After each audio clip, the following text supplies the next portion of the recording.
welcome back to my channel, and welcome if you are new. My name is Lacey and I live in this 384 square foot tiny house. Today we're going to get it cleaned up, but guys, I also want to chat with you a little bit through this video. I want to share with you some of the things that I would do differently. If I was going to build this tiny home all over again, I would do it just a little differently. You know, hindsight's 20/20, and that is never more true than when you're building. But guys, let's go ahead and get started, and I'm going to turn this camera around.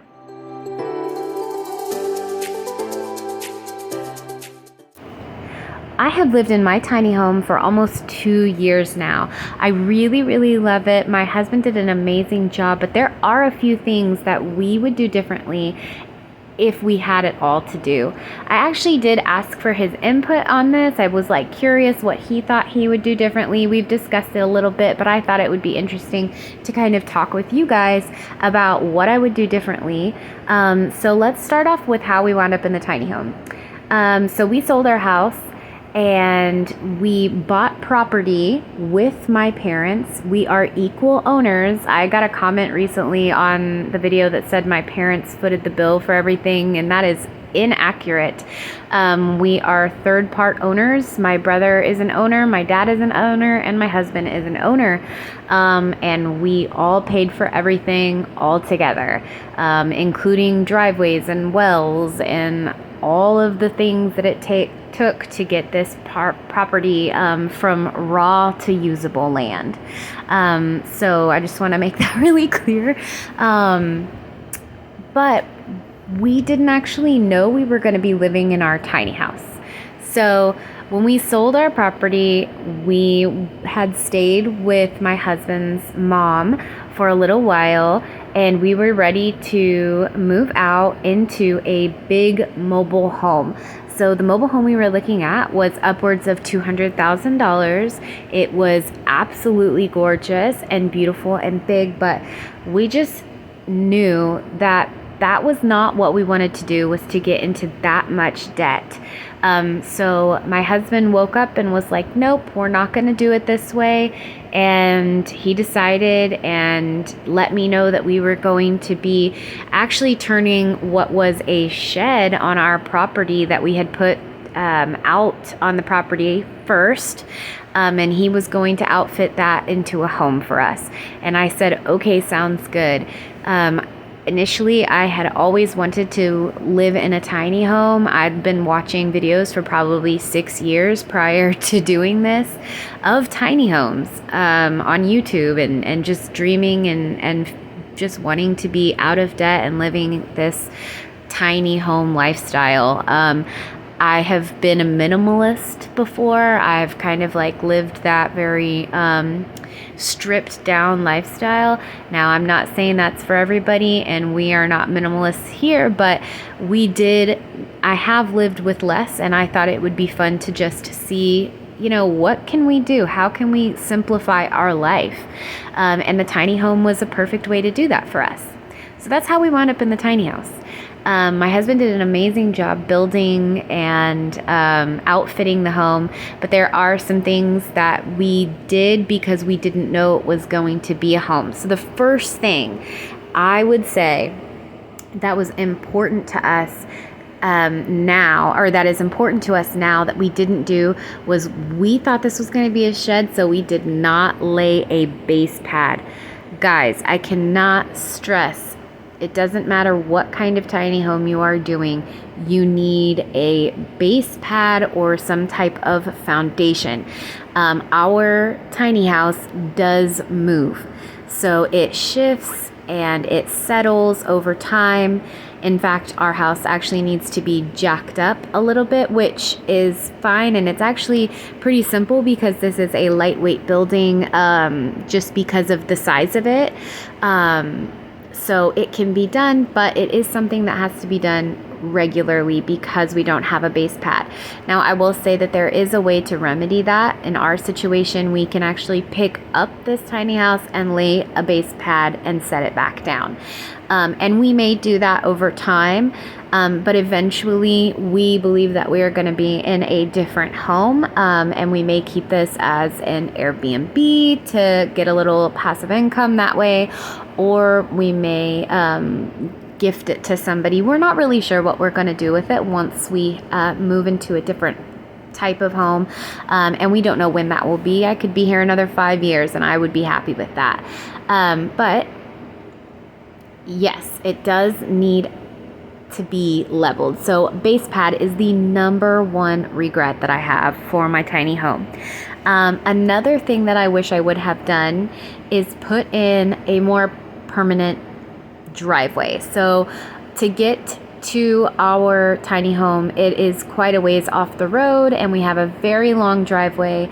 It's probably 1,400 feet from the road, I think. So it's a very long driveway.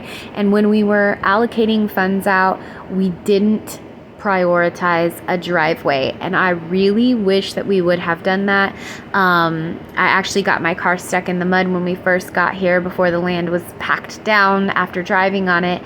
Now I don't have to worry about that, but I do have to walk through sticker burrs to get to my car sometimes. So it would have been super smart for me to really lay in a good driveway.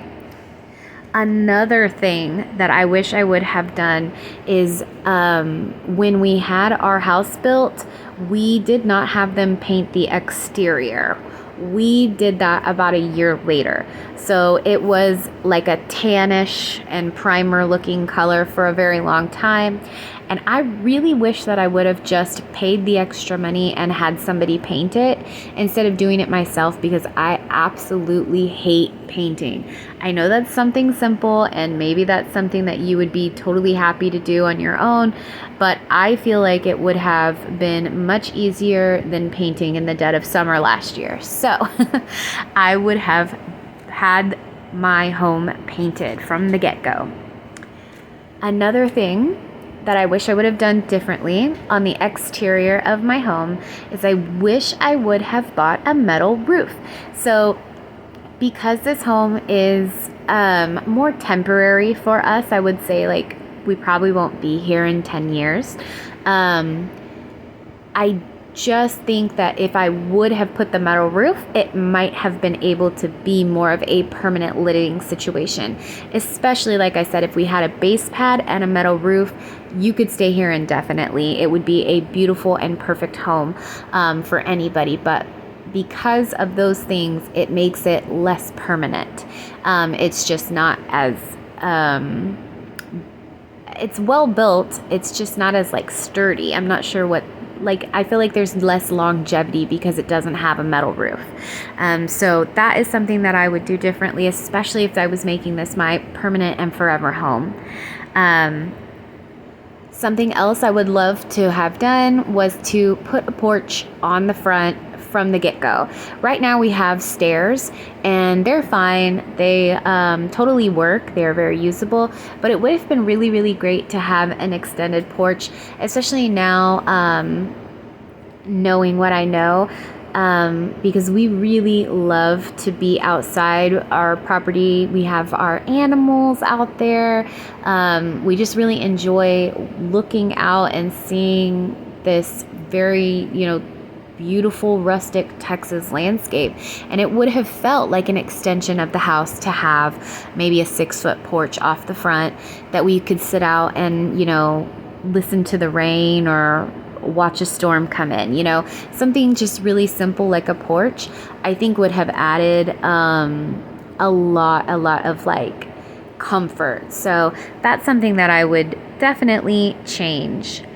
On the inside of my house, we built a closet space for my husband, and then I had an armoire that I bought and purchased to make a closet for myself. But if I was going to do this again, I would definitely make myself a hanging closet space. The armoire just really doesn't cut it.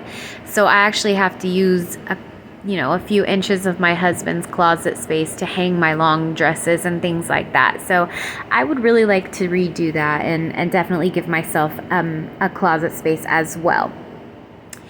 Something else that I would do differently on the exterior, I guess this is interior, exterior a little bit, is I would have went with the upgraded windows. So we got single pane, flat, basic windows that are shed windows.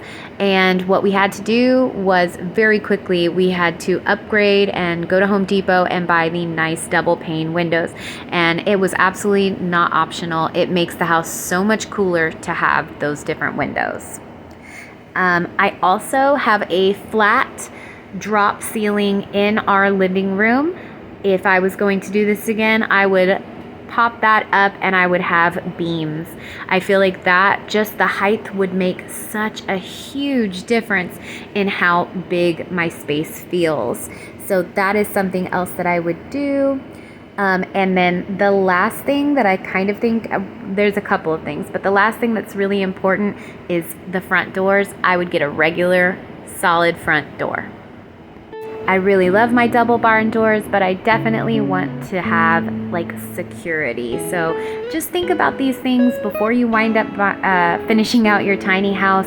I love my tiny house. I'm so proud of it, but I absolutely do have some things that need to be changed if you were going to live in it long term. So hopefully this helps you guys. All right, well, thank you so much for joining me today. The tiny house is clean. The outside farm chores are done. I'm fixing to set this house to night mode, and I'm going to get started on our dinner, which will be green chili enchiladas, chicken enchiladas.